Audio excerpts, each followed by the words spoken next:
We have a question here asking us to look at a scatter plot and then make a decision about what the coefficient of determination is.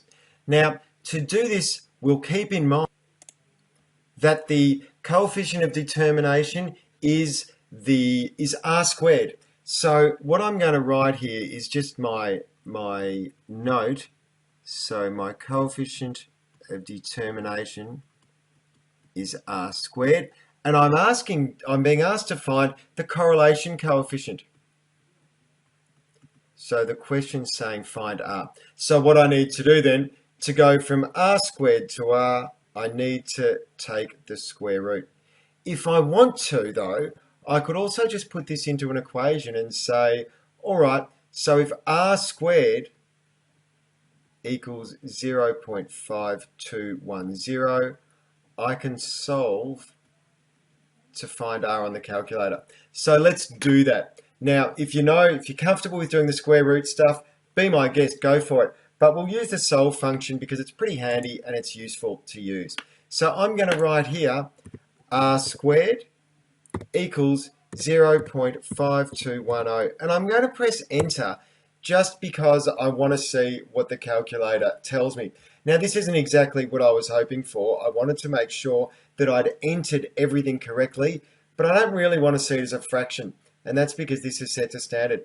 So I'm going to hit that and make it be set to decimal. You can see I can just toggle it between those two, and I hit that, and I get r squared equals 0.521. That's exactly what I want, and it means I know I've entered everything correctly. That's the only reason I pressed enter. I'm now going to go back here to what I entered, and I'm going to highlight it, go interactive, equation, solve, and of course I'm going to solve for r. And when I hit OK, it tells me that r is negative 0.7218 or positive 0.7218.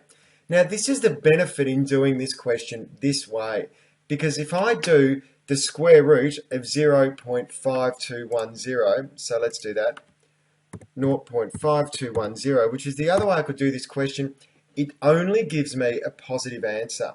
But my correlation coefficient could be positive or negative, and we need to be really aware of that.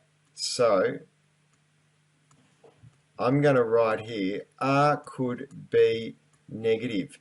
And I'm going to put that in a big red think bubble so I don't forget it. And whether it's positive or negative is going to depend on whether my relationship is positive or negative.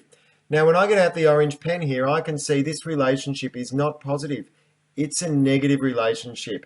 As one value goes up, the other value goes down. And therefore, this is a negative relationship, which means r is negative. And if r is negative, the correct answer is going to be that r is negative 0.7218. So I'm going to write that down. Remember, if you do this just by using the square root, you need to keep that in mind, that your answer will only be positive, and because the square root could be positive or negative, you might miss that point. That's why I'd recommend solving using the r squared equals 0.5210. If you found this video helpful, please subscribe or like. Thanks.